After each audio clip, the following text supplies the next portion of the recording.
Bonsoir à tous et bienvenue dans ce point de l'actualité. Le vice-président de la République reçoit un émissaire de la République de Corée, le ministre de l'Agriculture, de l'Alimentation et des Affaires rurales et Timoko Melekone ont parlé de coopération. Les deux personnalités ont évoqué les questions liées au développement du secteur agricole. Le Trésor public veut un retour aux bonnes pratiques dans la gestion des ressources de l'État. Cette préoccupation est réaffirmée lors d'une journée de sensibilisation de 400 ordonnateurs de crédit. Ces acteurs sont en formation pour s'imprégner des procédures. Ils sont appelés à veiller à la dépense selon les normes de gestion des deniers publics. Évaluer le dispositif préventif de lutte contre l'orpaillage clandestin et illégal. C'est autour de ce problème que les exploitants miniers et les entreprises du monde agricole et forestier sont réunis à Abidjan. Ils doivent définir le rôle que le secteur privé peut jouer dans la lutte contre ce phénomène. Lansine Bakayoko. Toutes les études le confirment.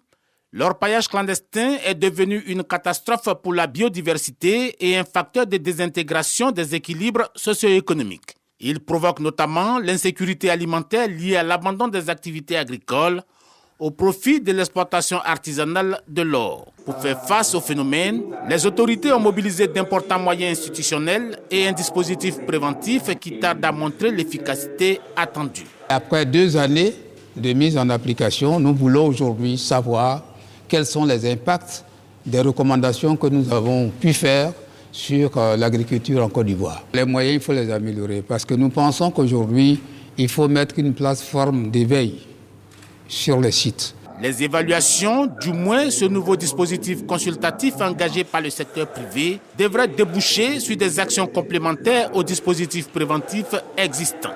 Dispositif préventif qui a tout de même permis quelques avancées. Toute la mafia qui était installée au niveau des différents acteurs ont été mis sous scellé. Aussi, l'administration a regardé réellement l'accélération des délivrances des autorisations qui sont très profitables aujourd'hui. Il faut dire aussi que nous, les acteurs en tant que tels, nous sommes en train d'être sensibilisés par rapport à la déclaration des différents types de production.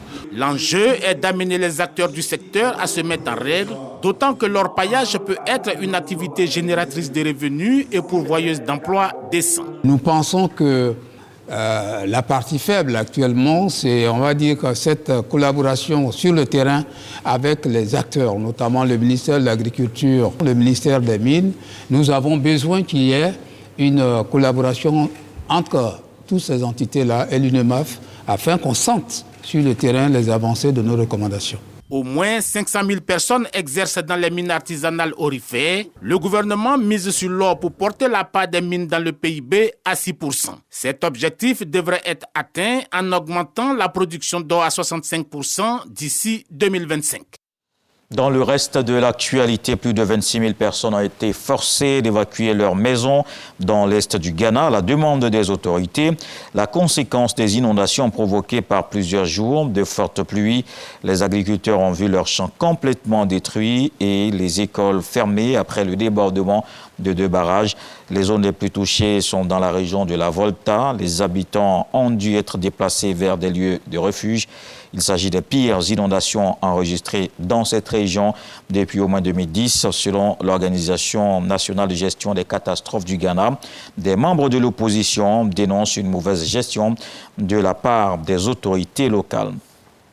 La Cour pénale internationale a annoncé ce jeudi la libération d'un ex-chef de milice centrafricaine anti-Balaka. La CPI évoque comme raison de l'abandon des charges l'indisponibilité de témoins. Le procureur affirme ne pas avoir les preuves nécessaires pour obtenir la condamnation de Maxime Ocom. Il était accusé de crimes contre l'humanité et crimes de guerre commis en 2013 et 2014 en République centrafricaine. En septembre dernier, il a été jugé coupable par un tribunal de Bangui d'atteinte à la sûreté de l'État. Marsha Amini remporte le prix Sakharov, plus haute distinction de l'Union européenne en matière de droits de l'homme. La jeune étudiante iranienne d'origine kurde de 22 ans est décédée le 16 septembre 2022. C'était après 3 jours. Elle a été arrêtée par la police des mœurs iranienne pour port de vêtements inappropriés. Sa mort a été le déclencheur de manifestations sans précédent en Iran. La jeune femme est honorée à titre posthume. Conjointement au mouvement Femmes, Vie, Liberté, le Parlement européen remettra ce prix en décembre sans doute à des organisations ou à des militants iraniens en exil. On se retrouve à 20h pour la grande édition. La suite avec les infos régionales.